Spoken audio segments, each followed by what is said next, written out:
Do you want loose, flexible hips? Well, these are the best 3 hip mobility exercises that you should try.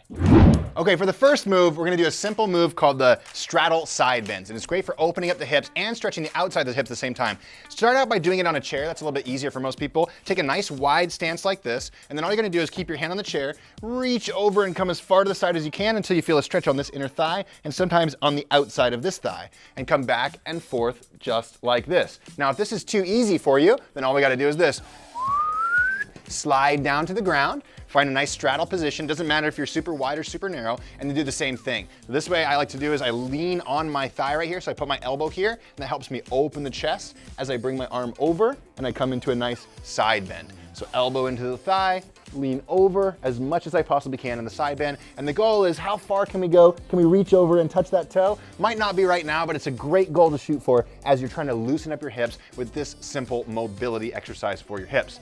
Now, the second one I want you to do while you're down on the ground is what's called a hip 90-90. Okay, so from a seated position, and again, you can do this in a chair as well, but it's really a lot more challenging to do on the ground, is to put your hands behind you, drop your knees to the outside, open the hips like this, and then if you want to, you can either bow towards this knee if you're worried about stretching this outside of your hip, or if you want, you can bow towards this knee and bring your body a lot more forward. That's gonna stretch the outside of this hip, okay? And we're gonna go back and forth. So here, and then pick a side. Either you're gonna come forward like this, or come over like this, and then swing over to the other side.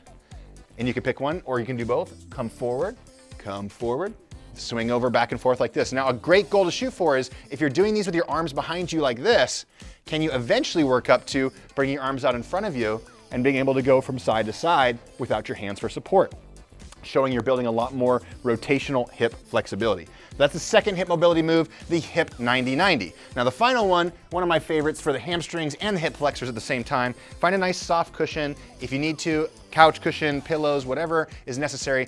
You should not feel discomfort in the kneecap that's touching the ground, okay? So use whatever cushion you need. Then find a kneeling position on that surface. And then what you're gonna do is come into a hip flexor stretch, so hips forward, pelvis tucked. We're gonna squeeze the glutes, come forward until we feel a hip flexor stretch. Then we're gonna press into this front heel, straighten this leg, bring the toes toward the nose, bow forward, and feel a hamstring stretch. We're gonna go back and forth between those two positions. Hip flexor, ha. Hamstring, whoo. Back and forth just like that. Now, this one is done on both sides. So once you finish on this side, make sure you drop the knee, switch the legs, and do the hip and ham stretch on this side as well. So there you have it. 3 hip mobility drills that are gonna make your hips feel absolutely amazing. If you want more stretching routines like this, and you want follow along ones that you can use every single day, well, we got 10, 20, and 30-minute follow along routines for your upper body, lower body, and full body over at WeShape. You can try it out for free by clicking the link below.